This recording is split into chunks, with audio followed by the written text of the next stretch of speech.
Bagus kan tadi Anda berkali-kali menekankan begitu ya bahwa peran dari BPD ini tentu untuk sekali lagi membangun perekonomian daerah begitu ya melalui potensi masing-masing yang ada di tiap daerah begitu. Nah, seperti apa mungkin langkah-langkah dan juga strategi yang dilakukan dan tentunya dalam upaya untuk mensupport program-program pemerintah. Kita ketahui dari Pak Presiden sendiri kan target untuk swasembada energi, kemudian juga swasembada pangan. Ini kan mungkin bisa dicocokkan begitu Pak dengan potensi daerah seperti apa?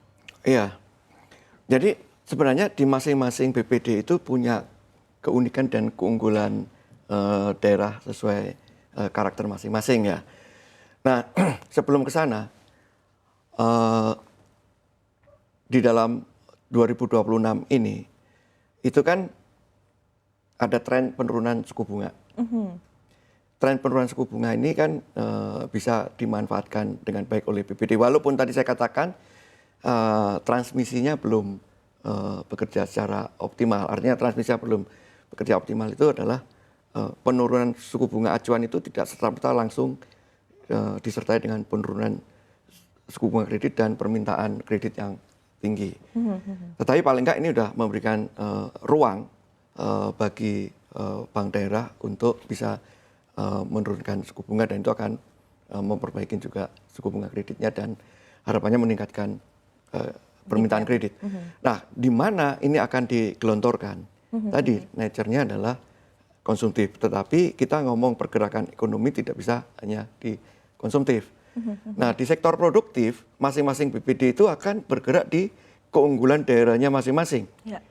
Ada yang keunggulannya di sektor pangan, pertanian, kelautan, pariwisata, ataupun UMKM lokal yang ada di situ, yang memiliki keunggulan. Nah, itulah pasarnya dari BPD di dalam menggerakkan ekonomi daerah. Oke, tadi selain upaya untuk meningkatkan demand begitu melalui potensi-potensi yang ada di tiap daerah, tentunya yang sebagai bank yang dekat dengan masyarakat di daerah langsung begitu Pak, kan mungkin juga melihat tingkat literasi masyarakat untuk produk perbankan di tiap-tiap daerah ini kan cukup berbeda begitu. Nah, seperti apa mungkin langkah-langkah dari Bank Pembangunan Daerah sendiri untuk meningkatkan literasi? Ya, program literasi terus dijalankan bersama dengan OJK.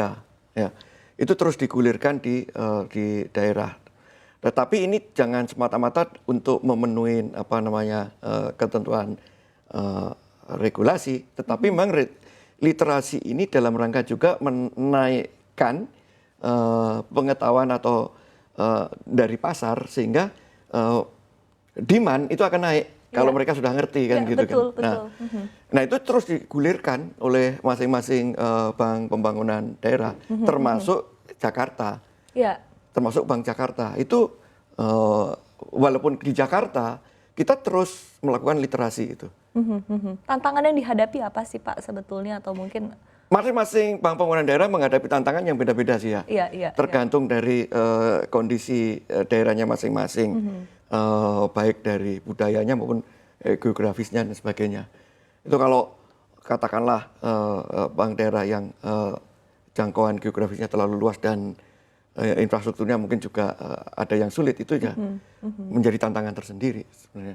Oke, baik. Nah, kalau kita lihat, kita balik lagi ya ke isu yang berkaitan dengan moneter, Pak Agus, begitu ya. Secara tegas pada RDG Bank Indonesia di bulan Desember 2025, Gubernur Bank Indonesia Pak Peri Warjio mengaku kalau masih akan mencari peluang ya untuk potensi penurunan suku bunga lanjutan di sepanjang tahun 2026 ini. Tanggapan dari Asbanda sendiri seperti apa, Pak?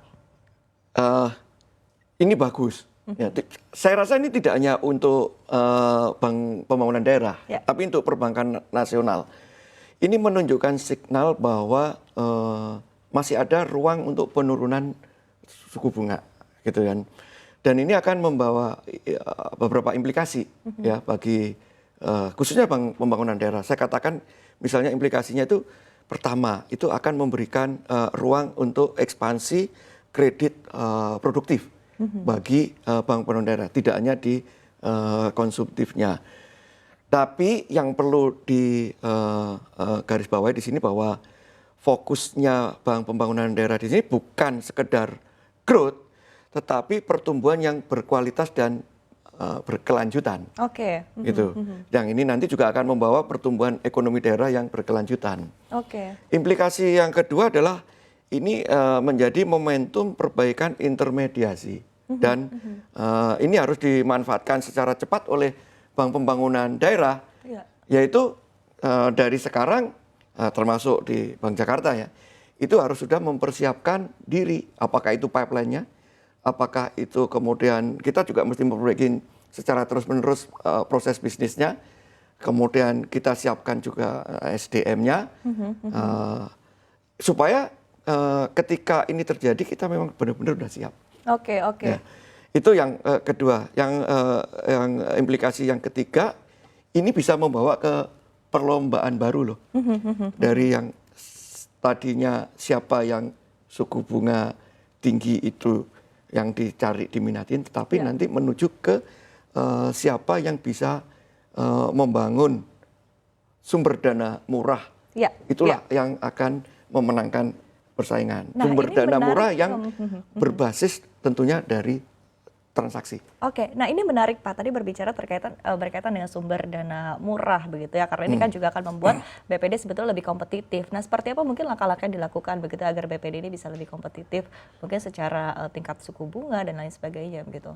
Ya, BPD harus beradaptasi dengan cepat, melakukan transformasi dengan cepat, untuk dia bisa memenuhi kebutuhan ekosistem di daerahnya masing-masing, khususnya dalam transaksi keuangan, untuk dia bisa mendapatkan dana murah.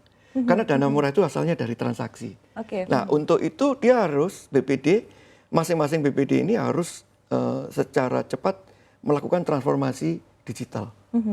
Nah, karena ekspektasi pasar ini sudah sangat digital. Oke. Nah, itu kalau terlambat merespon ini ya kita nggak akan bakal dapat dana murah. Baik, berkaitan dengan digital ini kan tadi tentu bukan hanya ekspektasi dari pasar ya, tapi seperti apa ini juga memberikan efisiensi untuk kinerja dari perbankan sendiri termasuk BPD begitu. Nah, sejauh ini seperti apa sih Pak efisiensi yang dirasakan begitu dengan era digital saat ini? Ya, tentu saja digitalisasi itu akan membawa implikasi yang cukup besar di dalam biaya operasionalnya bank. Itu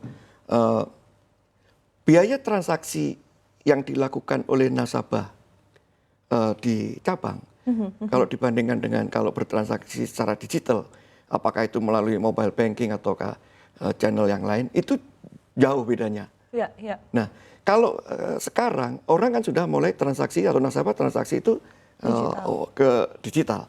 Kalau ini sudah bergeser semua ke digital, otomatis biaya ini bisa dikurangin. Gitu.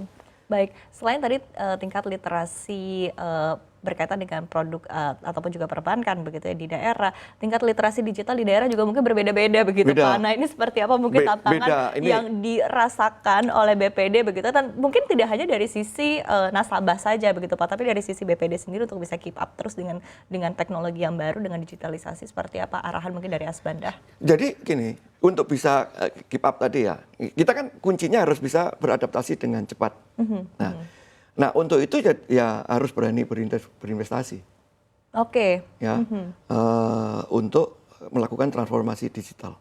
Oke, dan ini arahan mungkin sudah dilakukan juga begitu oleh semua Asbanda sudah, semua anggota Asbanda sudah melakukan itu. Ya, dan paling enggak gini, kebutuhan basic dari nasabah itu sudah bisa dipenuhi secara digital oleh anggota Asbanda.